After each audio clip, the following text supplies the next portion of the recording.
Depuis aussi loin que quiconque dans le comté de Caldwell pouvait s'en souvenir, l'étang de la famille Higgins était la seule chose de la ferme à laquelle personne ne touchait jamais. Il se trouvait derrière la vieille grange à foin, 3 hectares d'eau sombre bordée de quenouilles, et tous les fermiers du coin s'accordaient sur un seul point à son sujet.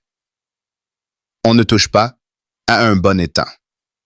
Alors, quand Walter Higgins, 62 ans, a reculé une pelleteuse louée dans son allée de gravier et annoncé à son voisin qu'il comptait le vider complètement, celui-ci a éclaté de rire, là, en pleine allée. En une semaine, la moitié du canton était au courant.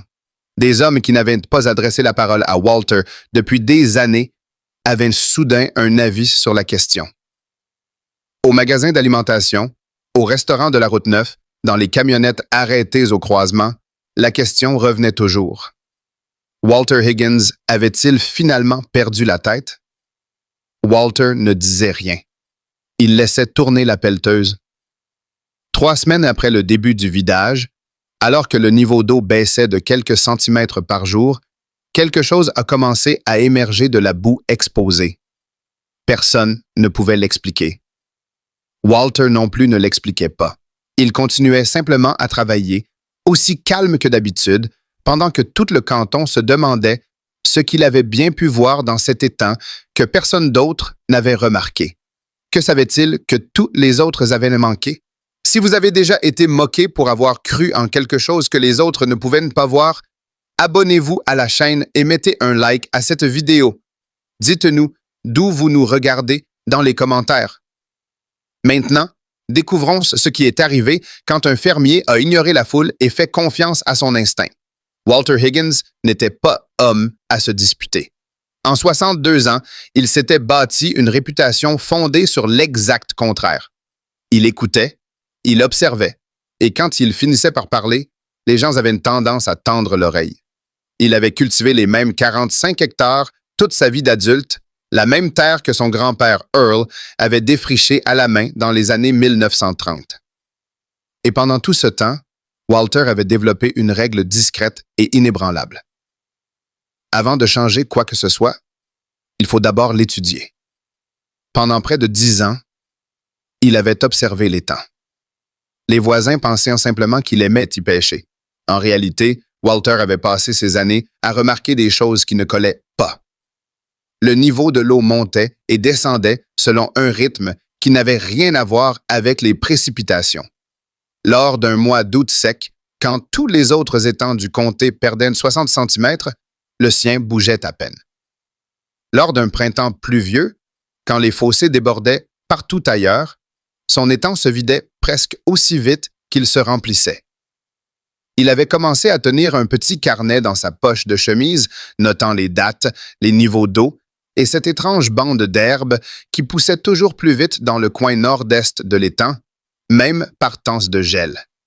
Il n'avait jamais dit à personne ce qu'il soupçonnait. Lui-même n'en était pas totalement certain, mais il avait une théorie qui prenait forme depuis 9 années tranquilles. Les ennuis ont commencé le matin, où il a annoncé qu'il allait vider l'étang.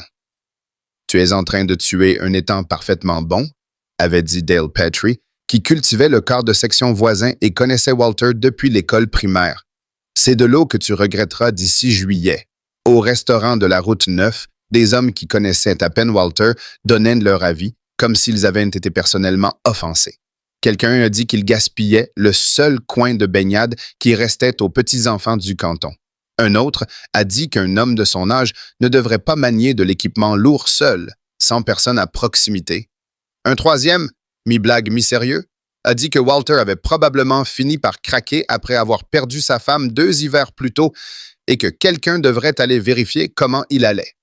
Ce dernier commentaire est parvenu à Walter par sa sœur et ça l'a piqué plus que tous les autres, mais il n'en a parlé à personne.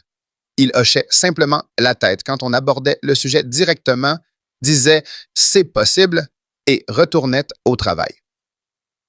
L'agent de vulgarisation du comté, un jeune homme du nom de Curtis Boyle, est passé sans y être invité pour suggérer poliment à Walter de reconsidérer sa décision, citant les risques d'érosion et la perte d'un habitat humide.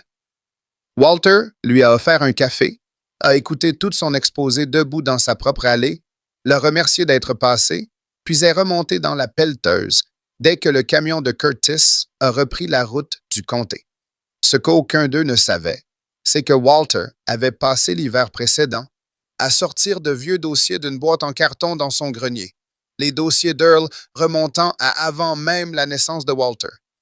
Des registres manuscrits, quelques notes d'arpentage fanées, une carte dessinée à la main, cassante et tachée par l'eau, montrant les limites d'origine de la ferme avant même l'existence de l'étang. Selon les notes d'Earl, il n'y avait aucun étang à cet endroit en 1930 et l'étang ne s'était pas formé naturellement. Quelqu'un l'avait creusé ou quelque chose en dessous l'avait sculpté tout seul, lentement, au fil des années, comme le fait l'eau quand personne ne regarde. Earl avait écrit une ligne en marge d'un registre de 1958 que Walter avait relu peut-être 200 fois. La source coule toujours fort sous le champ du Sud. Ne jamais la boucher. Fin. Walter n'avait aucune idée de ce que ça signifiait. À 60 ans, il avait une hypothèse. Et sur une ferme, les hypothèses méritent d'être testées. Le vidage lui-même n'a rien eu du simple chantier d'un week-end que Walter avait imaginé en appelant la compagnie de location d'équipement. L'ancien ponceau de drainage à l'extrémité sud de l'étang s'était effondré des décennies plus tôt et devait être dégagé à la main avant que la pelleteuse puisse s'y attaquer. La machine louée a cassé une durite hydraulique le 6e jour, coûtant à Walter 4 jours et une facture de réparation qu'il n'avait pas prévue. La boue avalait ses bottes, ses gants et 2 fois sa jambe gauche entière. Il a travaillé 12 heures par jour pendant une vague de chaleur inhabituelle en septembre, seul à part son vieux chien Scout, qui restait surtout sur la berge à observer et à aboyer après les hérons qui tournaient en rond, déroutés par la disparition de leur étang.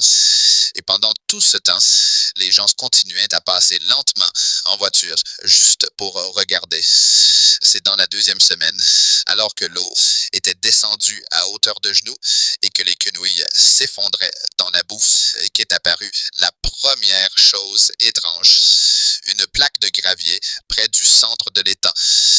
Pas du gravier local, mais des pierres lisses et arrondies qui ne ressemblaient à rien d'autre sur la propriété. Walter a creusé prudemment autour et en a trouvé davantage, disposé presque comme un chemin filant tout droit vers le champ du sud. Il n'en a parlé à personne. Il a photographié l'endroit, planté un piquet pour le marquer et a continué à vider l'eau. Quelques jours plus tard est survenu le revers qui a failli mettre fin à tout le projet. L'orage a éclaté pendant la nuit, déversant 5 cm de pluie sur le bassin à moitié vidé, transformant la boue exposée en un véritable lac de soupe. La pelleteuse s'est enfoncée jusqu'au châssis et a dû être trophiée par une dépanneuse venue de la ville.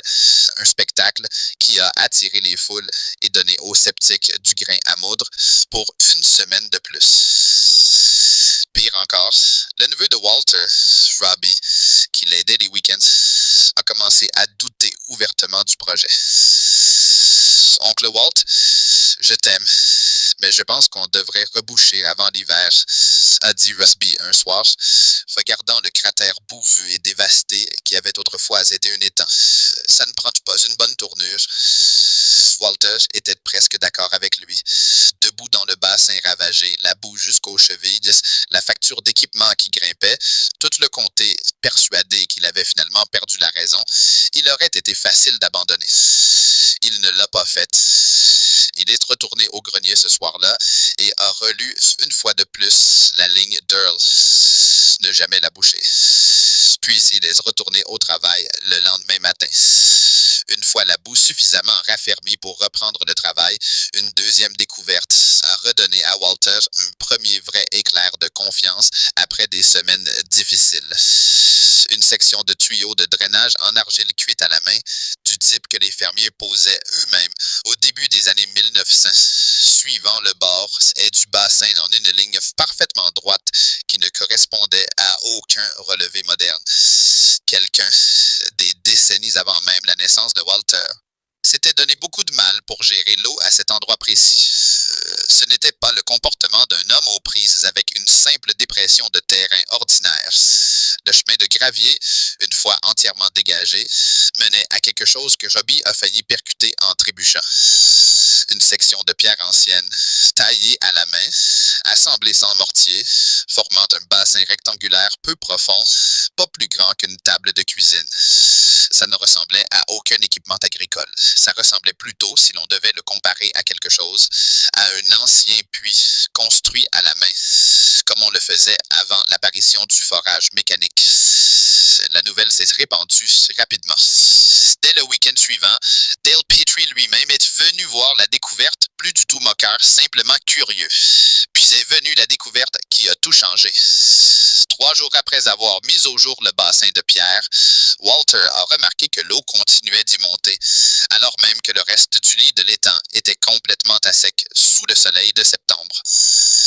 Il a dégagé la boue du fond à main nue et a trouvé la réponse. Une fissure étroite dans la roche, pas plus large qu'une assiette, d'où jaillissait une eau froide et limpide, régulièrement. Ni ruissellement, ni pluie. Une source vivante, exactement à l'endroit que le registre d'Earl indiquait, coulant à un débit que Walter a estimé, une fois mesuré correctement, avec l'aide d'un arpenteur du comté, à près de 150 litres par minute, chaque heure de chaque jour, sécheresse ou non. L'étang n'avait jamais été un étang. C'était une source que personne, en 3 générations, n'avait pris la peine de comprendre. Elle remplissait lentement un creux de terrain et maintenait discrètement la nappe phréatique de tout le champ du sud plus haute qu'elle n'aurait dû l'être, dans un comté où les puits s'asséchaient chaque mois d'août. Une fois que l'hydrologue du comté a confirmé ce que Walter soupçonnait déjà, les calculs sont devenus simples et stupéfiants.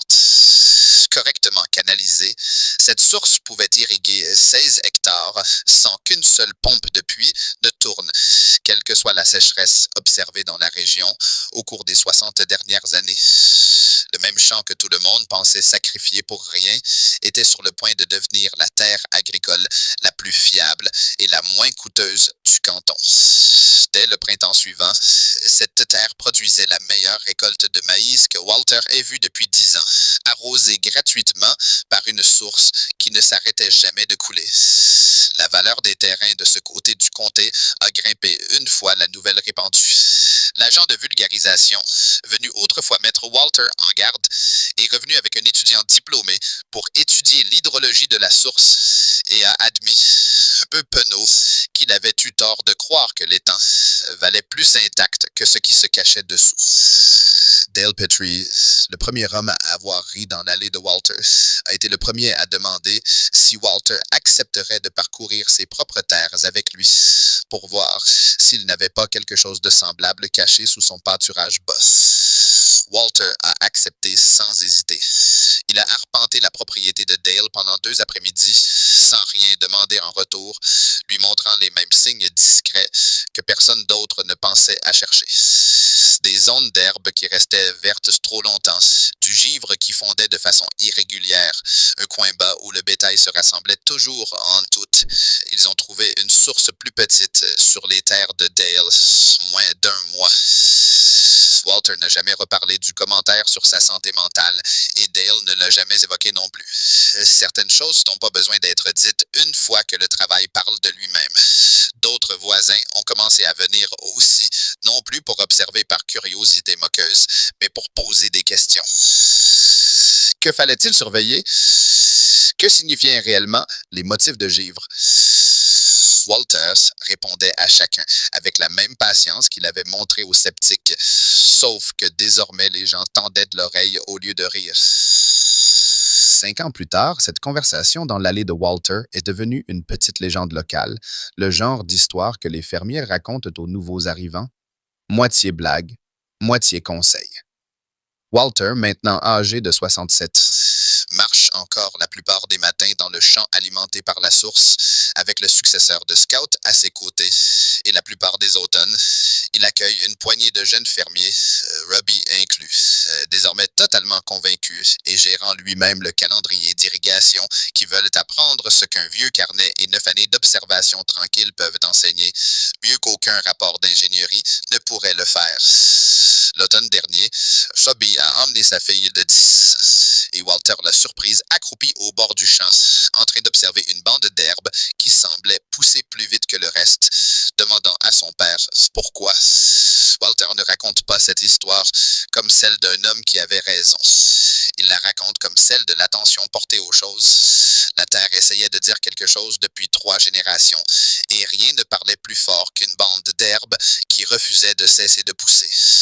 Il a fallu quelqu'un capable d'observer en silence, d'accepter les moqueries et de creuser quand même pour enfin l'entendre. La plupart de ce que les gens appellent la chance, dit Walter, n'est en réalité que 9 années passées à regarder le même bout de terrain jusqu'à ce qu'il finisse par révéler ce qu'il essayait de dire depuis le début. Si cette histoire vous a rappelé que la patience est elle-même une compétence, abonnez-vous et appuyez sur le bouton avant de partir.